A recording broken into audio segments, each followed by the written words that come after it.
Welcome. मैं हूं ज्योति। आप देख रहे हैं चुनावी समर, जहां पर एक और ताजा अपडेट के साथ हम हाजिर हैं। भाजपा की महिला विरोधी मानसिकता फिर से आई सामने।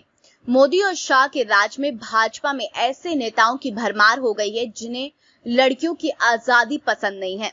उन्हें अभी भी ऐसा महसूस हो रहा है कि लड़कियां लड़कों के कदम से कदम मिलाकर नहीं चले, बल्कि घर में बंद रहे।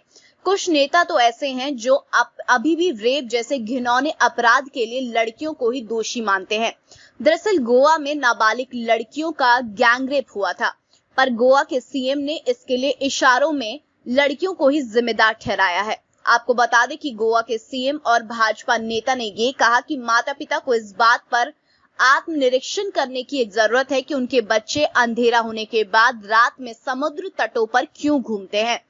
सीएम प्रमोद सावंत ने ये कहा कि 10 बच्चे बीच पर पार्टी करने जाते हैं, 10 में से 6 घर लौटते हैं, पर बचे हुए 2 लड़के और 2 लड़कियां पूरी रात बीच पर ही रुकते हैं।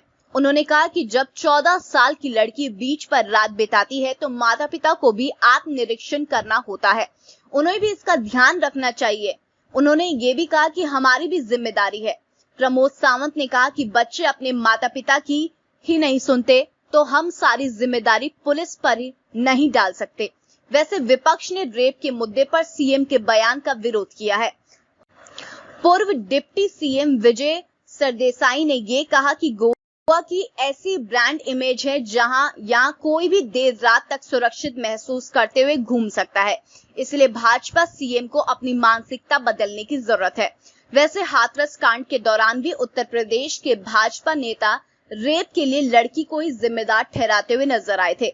इसके अलावा उत्तराखंड के पूर्व मुख्यमंत्री तीरथ सिंह रावत को तो लड़कियों के जींस पहनने से भी तकलीफ थी, हालांकि खुद उनकी बेटी जींस पहनती थी। इस तरह मोदी और शाह के राज में ये लगभग साफ हो चुका है कि भाजपा में महिला विरोधी नेताओं की फौज जमा हो गई है और उनके लिए ना ही महिलाओं के आत्मसम्मान का कोई महत्व है, ना ही वे लड़कियों को आगे बढ़ते हुए देखना चाहते हैं। ऐसे में नाबालिग लड़कियों के रेप पर भाजपा सीएम का बयान शर्मनाक है। आलोचकों ने यह भी कहा कि वैसे भी गोवा को पर्यटक स्थल कहा जाता है और वहां दिन और रात हर समय लोग सैर सपाटा करते हुए नजर आते हैं, इसलिए रेप के लिए नाबालिग लड़कियों के देर रात घूमने को दोषी ठहराकर भाजपा सीएम अपनी नाकामियों को नहीं छुपा सकते।